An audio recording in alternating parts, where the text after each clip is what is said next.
Hey guys, and welcome to another episode of ONEPROLIFE. Now this week I'm speaking to Jamie Rutherford, who first came onto my radar when he managed to qualify for the 150th Open played at St Andrews last year. He went on to make the cut, but in his own words, he was disappointed in how he played over the weekend. Through making the cut, he also managed to get some invites to other DP World Tour tournaments to enhance his progress through the game. We talk through his Open experience, plus his disappointment on missing out on the final event of the year on the Challenge Tour. And as always, he left us with his 3 top tips that he thinks any aspiring professional or amateur should be doing to get better at the game and make it to the top. Hope you guys enjoy this episode. Don't forget to head over to Instagram, follow me at ONEPROLIFE, and also listen to my new podcast, ONEPROLIFE. I'll tell you more about that at the end.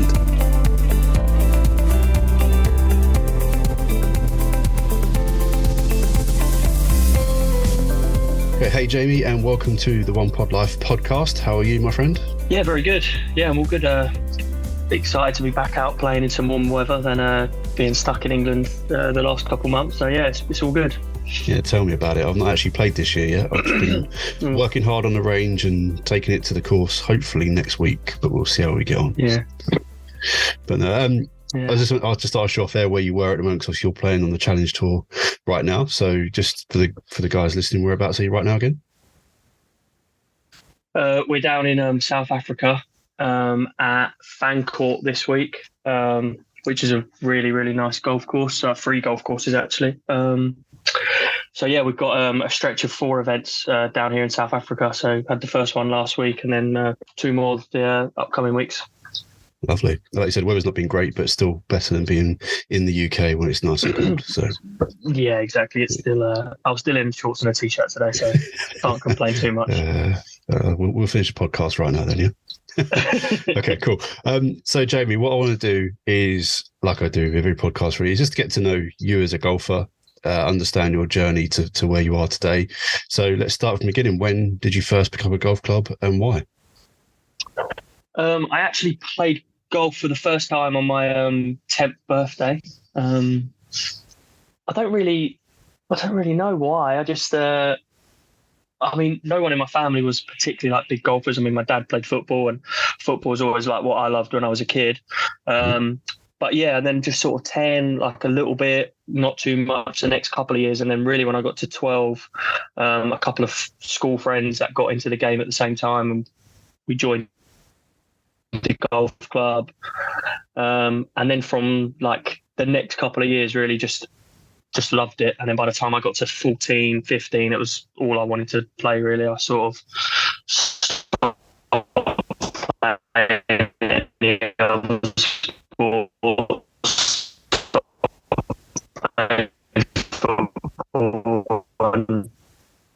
yeah, just have found a real love for the game from that age, really. Okay, and you just cut out on the broadband there. Do you want to turn your camera off and see if that helps the broadband come through?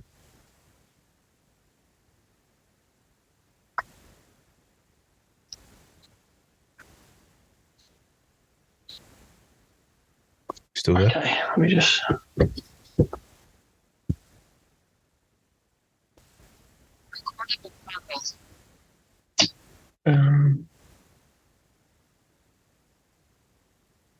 see if that helps.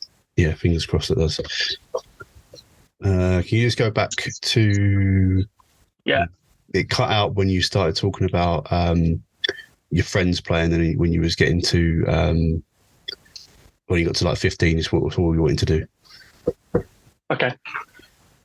So then once I'd got the bug for it, really, with joining the golf club with some school friends, it was golf from that point onwards, really.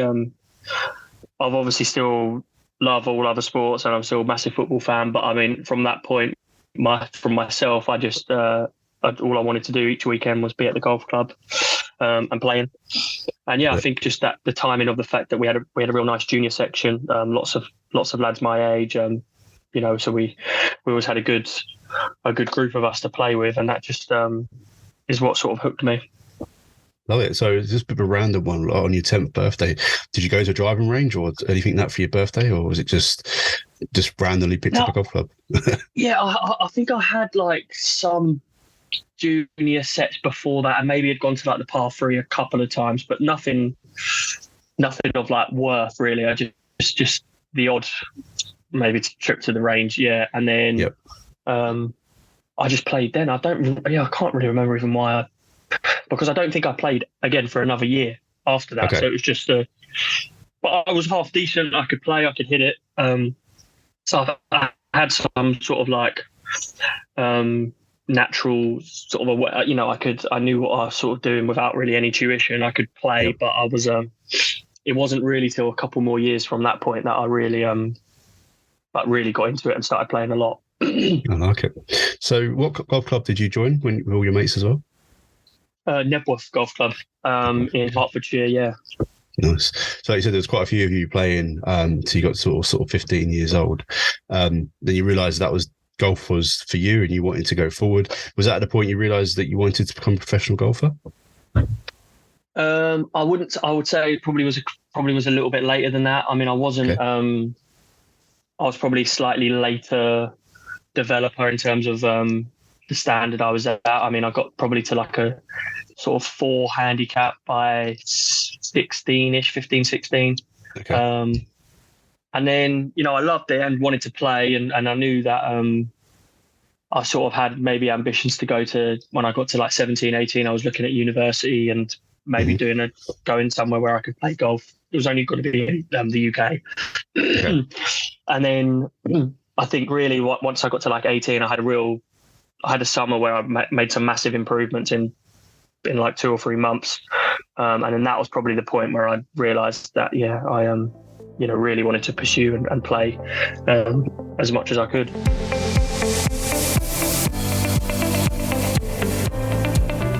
Did you ever get to go to college and play golf, or? I didn't know. So I was going to go to university actually in the UK. I was potentially going to go to Stirling University, which had a good golf program. Yeah. And then that summer really was when my golf really improved in that window, as I left junior golf to go into men's golf, and then I got into the England squad and got some opportunities to travel a little bit and go away, and we had all our winter training. So then I didn't go to university. I just sort of did some work in the winter when I could, and then played like a full amateur schedule really, and that continued for the next 2 years. Fantastic. So sort of during those sort of periods, was you under constant tuition with an instructor, or was you just, again, like you said, you was quite able to play by yourself, but did you need that extra sort of help and guidance? Yeah, when I was 15 and I started to have golf lessons, I had the odd, I think I did some group junior lessons when I first joined the club on Saturday morning, just some basics on, grip being correct. And then really from 12 till 15, 16, it was just me playing. And then from that point, once I got down to single figures, maybe 5, 6, I started to work with Lee Scarborough, who was at John O'Gorn in Bedfordshire. Okay. And probably saw him maybe once every 2 months, something in that region, and played a lot. And then I continued, Lee was my coach for 12 years, something like that, 11, 12 years. Nice. Yeah, so he was, yeah. So during those sort of early amateur years, then, like you said, you're 18, started playing a lot more amateur golf. And also, sorry, you said that was the point you realised that golf was for you, and you wanted to try and obviously push towards the pro career. At any point during the amateur career, was there a standout moment that you thought, "Yep, this is the one. I'm gonna make it happen"?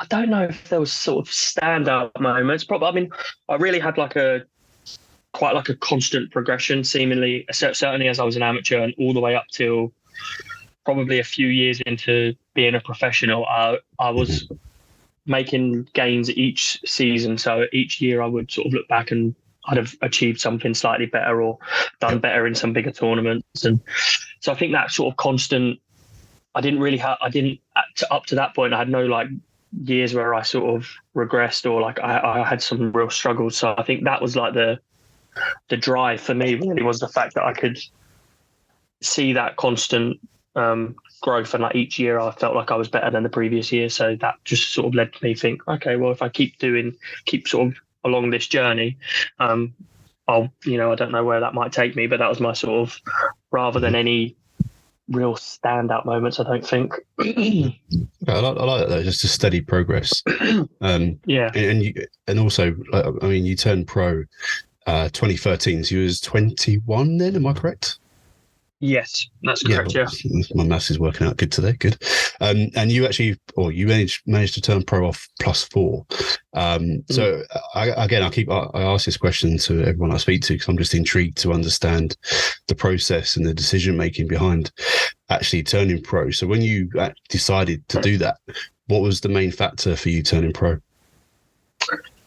I mean, I had obviously, once I got to probably 19, I wanted to play in the Walker Cup as an amateur. So I think for anyone from the UK and GB&I, that's obviously like the pinnacle of the amateur game, really. So I had my sort of goal set on that, and I probably put a bit too much pressure on myself, and I didn't really end up getting particularly close to making the team. I had a bit not the greatest start to that year.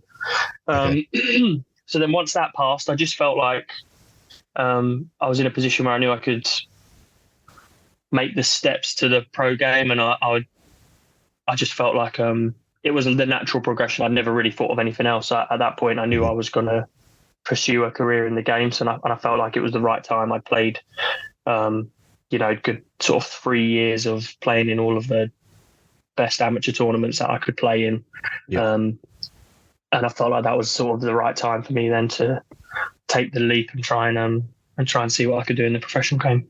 I like it. A few people said that they've obviously not held out, but they tried to qualify for the Walker Cup and it's not happened. So they've gone, I'll just turn pro then and play pro golf. But yeah, I mean, it would be great to play for the Walker Cup, but it's not. Obviously, you've gone on to do quite well yourself anyway. So it's not the ultimate factor of amateur golf. Exactly. Yeah. So, I like it. Well, fast forward quite a few years through to last year. You've had a good 10 years or just under 10 years of being a professional golfer, playing on obviously the mini tours, challenge tour and so forth. You've then managed to qualify for the 150th Open. I mean, what a time to qualify for the tournament first of all. So let's talk about the qualifying process. How did you go into that process, and did you feel like you had the game there to qualify for the Open? Yeah, I think I did. It was actually, for a long time, I entered, obviously with my world ranking position, I didn't need to play the regional qualifying. I got straight to the final qualifying.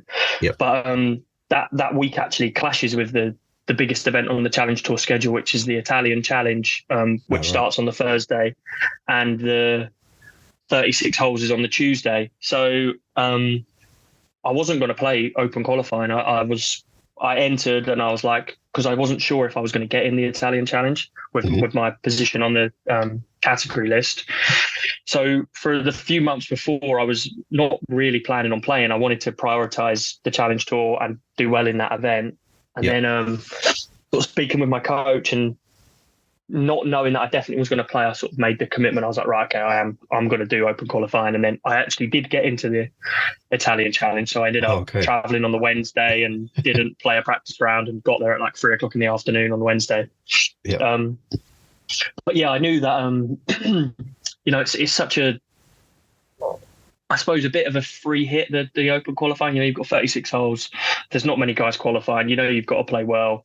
But I certainly knew that I was capable of, if I played, close to what I know I can play, that I could, I could qualify and come through towards the top of the leaderboard. But so to do it and to obviously, you still can't say when there's a field of 80, 90 players that you're expecting to be in the top three. Not. But I knew that I had the game to do it. So it was nice to actually do it on the day as well. Good stuff. I think I bumped into you on like the 9th hole. I think it was of the first 36 holes. I remember. Had a quick little chat. I was following some other guys for work, but it was good to see you there. Yeah. And obviously then to see you actually qualifying, I was like, oh, that's fantastic. And obviously going through to the 150th Open, I mean, again, I said, like, what a tournament to qualify for as well. So when you got to St Andrews, had you played St Andrews before? Yeah, I played it back when I was an amateur. They obviously hosted St Andrews Links Trophy, so I played it probably 8 times, maybe 8 times. But now, obviously, that would have been 10 years ago. So I hadn't been back since, and hadn't played the course since then. Well, you managed to make the cut, and you managed to finish 83rd with a score of +8. So, pardon me, sorry. How did you feel that week went for you then, from start to finish?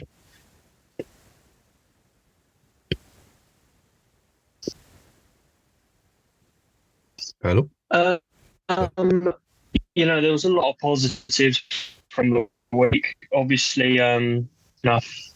Hello, can you hear me? Hello? I can hear you, yes. Yeah, I can hear you now. Okay, let's start that again. Right, if you want to, you start or carry on.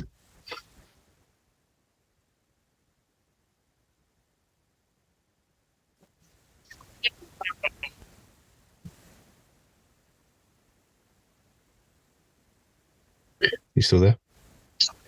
I'm still here. Yeah, can you hear me? Yeah, I can. Yeah, okay.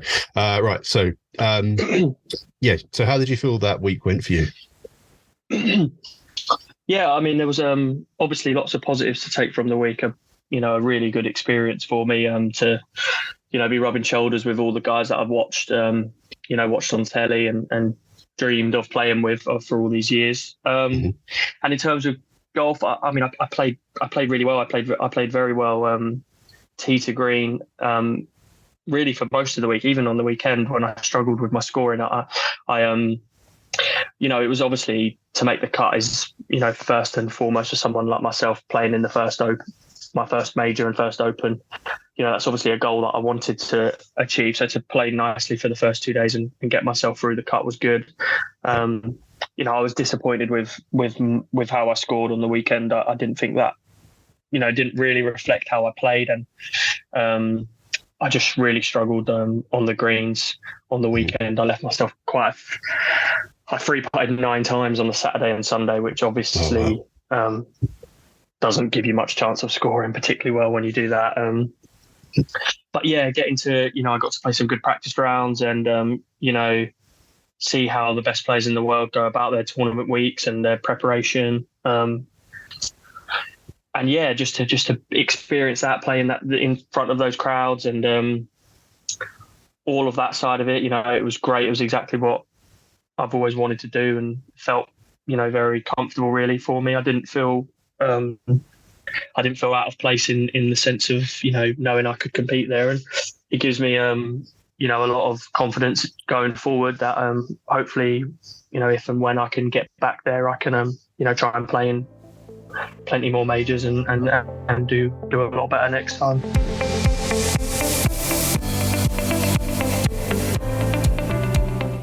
Was you paired with anyone of significance? And did you manage to meet Tiger? I did not manage to meet Tiger. I did have breakfast on the same table that he had previously had breakfast on, but he did leave. That's a shame. We walked in, to get some food, and he was sat, and then he left, and we went on the table that he was on. So that was about as close as I got to him. We crossed over him because he was about an hour in front of me. So at St Andrews, when you go sort of through the loop toward the end of the back nine, I had to let him putt while I was trying to hit a wedge shot. And but that was but no, in the practice rounds, I got some good practice rounds to play with. I played with Louis Oosthuizen and Henrik Stenson. Nice. I played with Danny Willett and Lee Westwood. Nice. And then I played with Sam Burns as well for 9 holes on the front nine. Obviously, top 10 or close to top 10 player in the world currently. So that was that was really nice to play 9 holes with him as well. Someone on good form. And Yeah, and then in the tournament, I played with John Catlin and then an Irish guy, David Carey, who qualified. Mm-hmm. And then Jason Scribner on Saturday and Wyndham Clark from America on a Sunday. Nice. Very nice.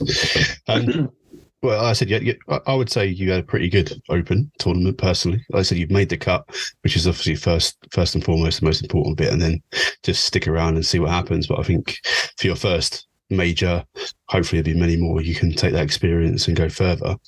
But a couple of tournaments after that, you then played in the ISPS Panda World Invitational on the DP World Tour. I mean, that was in August, where you finished tied 10th.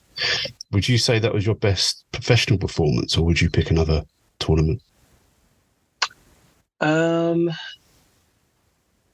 I hadn't really thought about that, but yeah, it probably was. I probably would look back and it was probably the best. It's probably some of the best golf I've played. Certainly from tee to green, I played really well that week. And barring a few things, I felt like I could have been, in contention and a few shots higher up, certainly for how well I played.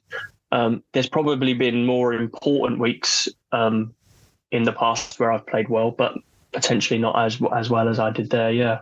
Yeah. No, from what I was looking at from the stats and finishes, I saw that as probably your best finish, especially because it's on a DP World Tour event and probably because of the caliber of field you were playing against. So, no, definitely. Now I need to go on something a little bit more. It's going to probably, you might not want to talk about it, but we're going to talk about it. Last year, you missed out on the last tournament of the Challenge Tour,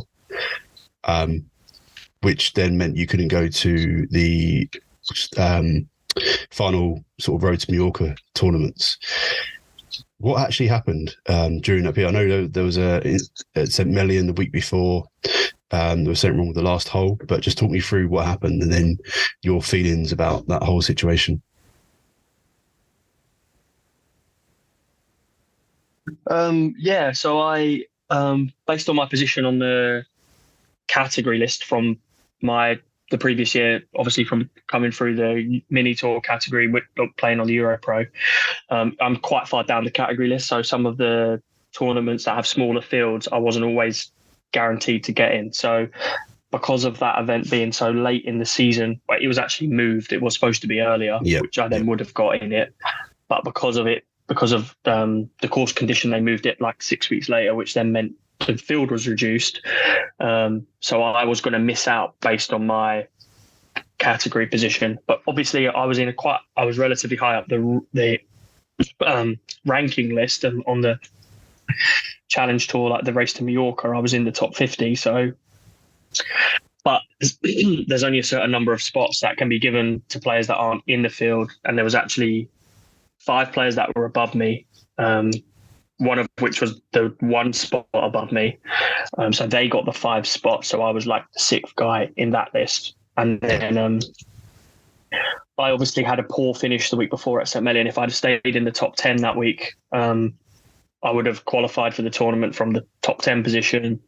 I also probably would have, if I dropped 4 shots in the last 3 holes. If I'd have just dropped 1 shot or 2 shots, I would have actually catapulted myself into the top 45 because I was only 47th anyway. I didn't need to move much. But yeah, due to my poor finish, I missed out in a number of ways to qualify to get myself into that tournament. And then, I was disappointed. Obviously, I was led to believe I was going to be given an invite, which I had also won on the tour, the Clutch Tour, which the season before I'd won a start, which I didn't obviously because I gained my own category on the Challenge Tour. I never used because I was getting in from my own ranking. Mm-hmm. So, and then I was sort of informed that I would be given one at the start of the week. So then when I wasn't given that start was actually given to someone else who was significantly lower than me on the Race to Mallorca. Obviously that was quite disappointing for me, and like I said, obviously big picture, I had it in my own hands the week before to get myself into the tournament, and I wasn't able to do that. But yeah, to miss out and be 48th and then not playing in the last event when I needed to play to get myself in the top 45 was obviously difficult to watch guys that were in that field that then had an opportunity to get to push themselves forward, and I obviously didn't have that opportunity. So but yeah, just one of those things really. At the end of the year, it was a disappointing way to finish what had been a fairly successul season and a lot of positives to take from the year. Ended on a bit of a sour note, but just makes me work hard this off season, and hopefully this year I don't need to worry about any of that, and I can be much higher up on the race to Mallorca and hopefully in the top 20, where I give myself a great opportunity to get my card that way. No, definitely. Well, I was going to ask you, obviously, again, I saw you at Rutherford that week because obviously I was part of the team that was working on the tournament. I didn't make any decisions, but I was there obviously to help out. But I mean, that looked like a very stressful time for you, waiting to find out if you actually were going to play or not. I just wondered, like, I think obviously you said it made you, it spurred you on to obviously do better this year. But how did that could have sent you in two different ways, I think, personally, but obviously you chose to see the brighter picture, work harder and go forward. So how did you get yourself into that mindset? I think it's still, I think fundamentally, I played 20 plus events on the Challenge Tour. I played 21 events on the Challenge Tour. Obviously it's disappointing when the last event is one that you don't play, but still, I had plenty of opportunities throughout the season. I played lots of golf. So, there's lots of weeks where I could have earned more money and played better and maybe made a cut that I just missed by one, or finished off the tournament better than I did. So, still golf is an individual sport. Golf's down to, I've got my own ball, I've got my own clubs. I'm out there playing. Occasionally it's nice to maybe get some help when you might need it, but at the end of the day, it's down to me to get myself in a position where you don't need that. And the better, all that I can control is good golf and playing good golf. So that's what I'll focus on. That's what I'll always focus on. The better I play, that takes care of everything else. You don't need to worry about anything if you can just play well. So that's my focus. Yeah. Thank you. Well, thanks for sharing. I know it wasn't an easy time for you, and I was worried about bringing it up, but I thought like I needed to talk to you about it because it was quite, like you said, a pivotal moment in your end of the season for you last year to push you on for this year. So thank you. Yeah, exactly. Yeah. On a lighter note, last year on the Challenge Tour, you were actually ranked 3rd for driving accuracy and 5th for green regulations. Obviously, that's a strength of yours, but has driving and approaches always been a strong part of your game? I suppose probably it's really improved in the last 3 or 4 years, I would say. Working with my new coach now, Ben Story. I've worked, new I say, I mean the last 3 years or over 3 years now. It's really, that's become certainly approach play. I mean, I know that's really like the area of my game, and that's the strongest and has been that for the last few seasons. A big reason why I've improved in the last few years. Actually, at the Open, I ranked number 1 in strokes gained approach, even for the whole week. So I mean, my driving. I'm not a long hitter. Something I'm working on. I'm trying to put on a bit more speed and put on a bit more distance this off season. So, not being one of the longer players, you obviously have to be straight if you're going to compete with guys that are hitting it. 30, 20 yards, 30 yards. I mean, some of the guys hit it so far now. So that's an area that is obviously important for me. And then knowing that I am I'm very good with my irons and I approach the greens well. I know that if I can be in play and be straight, then I can make up for being, shorter by being better than a lot of the guys approaching the greens. And then, I tend to hit a lot of greens in reg and, try and make golf least stressful as it can. The more greens you're hitting and the less time you're having to rely on trying to get up and down and scramble is obviously, it's going to lead to better golf in the long run. I like to play the opposite way. I'm joking, but no, it's definitely something I need to. It's got better for me, but it's something I need to really focus on this year. Is definitely off the tee, put myself in better position. So I said maybe trade off a bit of distance for accuracy to give myself a better chance for get the green in regulation. Okay. Yeah, exactly. I mean, obviously everyone, Go on. Oh. No, I was going to say that everyone, that everyone has their own game and everyone has to play to their own strengths. Watching, some guys that pound the driver miles and get it as far up as they can, and they can wedge it out of the rough. That's the way that's going to suit them, and that's the way they need to play the game. And for players like myself that are a little bit shorter, obviously it's more important that I'm in the fairway, so I gain that control with a slightly longer club. But then I can, maybe attack the flag and attack the game that way. Mm-hmm. Yeah, definitely. So for 2023, what would you say is your main focus going into the season? To secure my DP Tour card by the end of the year. Obviously, we've got a full schedule on the Challenge Tour, so finish in the top 20 on the rankings, and ideally as high in that 20 as I can. And be back out playing on the full tour next season. I like it. Good stuff. Got a couple of quick questions for you to sort of finish off this part of the podcast. So, if you weren't a golfer, what would you be and why?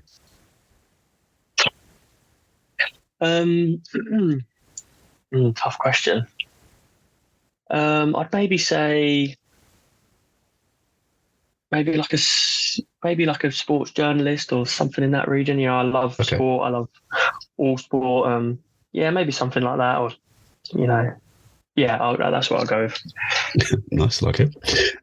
Before a round, do you have anything that you have to do, or do you have any superstitions before you start playing a round of golf? No real superstitions before. I like to do the same warm up each time I play. I putt first with 3 balls and doing a couple drills, and then I go to the range, then I chip, then I putt again for like 5 minutes before I tee off with 1 ball. No, nothing that I need to do. I'm quite superstitious with ball markers. Okay. I have like a rotation of about 6 or 7 ball markers in my bag, and if I'm putting well with one, that stays. And then as soon as I putt poorly, I'm on to the next ball marker. Love it. Which one normally wins? At the minute, I'm using one from the Open, and I've been playing quite well, so I'm hoping that I can use that all year without changing, but it's probably unlikely. I'll probably change at some point. Love it. Okay. If you could go back in time and tell yourself one thing, what would it be? And also, when would it be? Don't support Tottenham. Just to to keep working hard on the small things, the small gains that you can make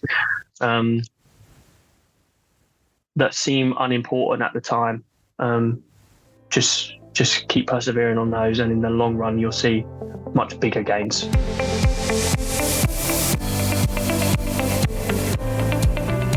Okay, what we're going to do is move on to the last part of the podcast. I've kept you long enough. Is to reason why I started the podcast. As many people know, listen to this regularly. I've got aspirations that one day I want to play pro golf myself, so I'm pushing as hard as I can. So the reason I set the podcast up was talk to guys like yourself, learn as many tips as I possibly can. So what would you say are the top 3 things that any aspiring golfer needs to do? Work hard. I think that's obviously a given to anything you want to be successful at, but certainly professional sport, I think, no one gets to a high level without putting a lot of hard work in. And then I think, seek good advice, seek people that are going to help you, work with good coaches that are going to push you, and and keep you on track when you need it, or keep you motivated to work hard when you maybe slip off track, and then are going to give you good advice and good work, good things to work on in your game. And then I think,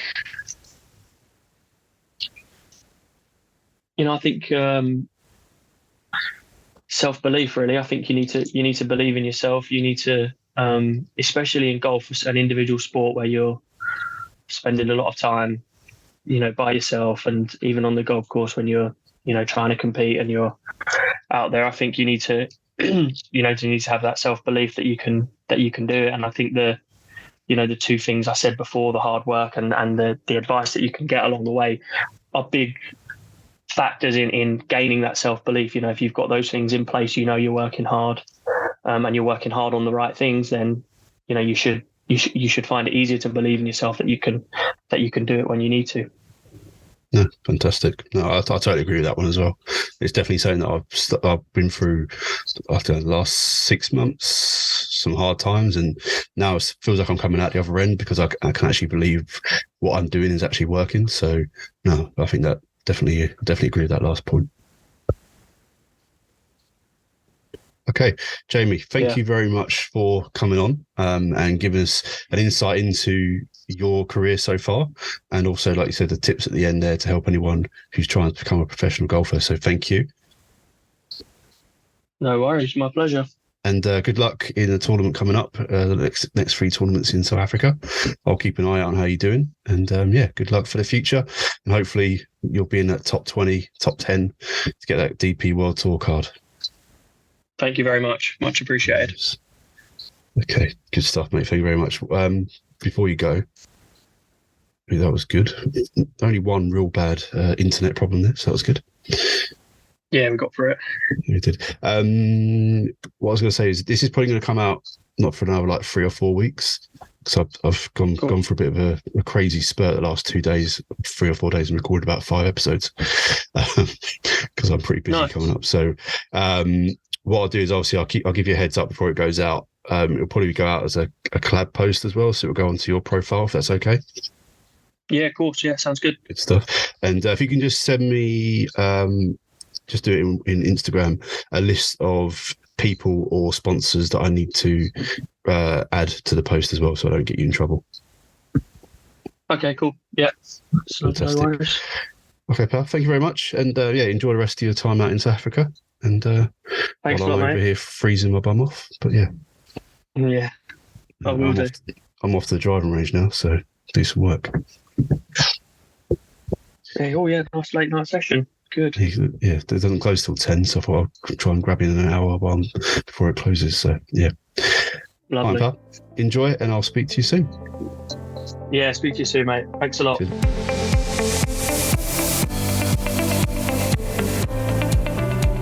Hey guys, don't go anywhere. I just want to tell you about my new podcast that I've started called ONEPROLIFE. Many of you know that I'm actually trying to one day play professional golf, and I wanted to talk you through that process on what it takes to actually get there and how you get there. So I started a new podcast. You can head over on to any platform you're listening to, and you can follow that through ONEPROLIFE. I'll also put the links into the show notes, but please do head over. I hope you guys enjoy this different type of podcast where I talk about myself instead of talking to professional golfers. So thanks again for listening to this episode. Head over to ONEPROLIFE, head over to Instagram, follow me at OnePuttLife, and I will speak to you guys soon.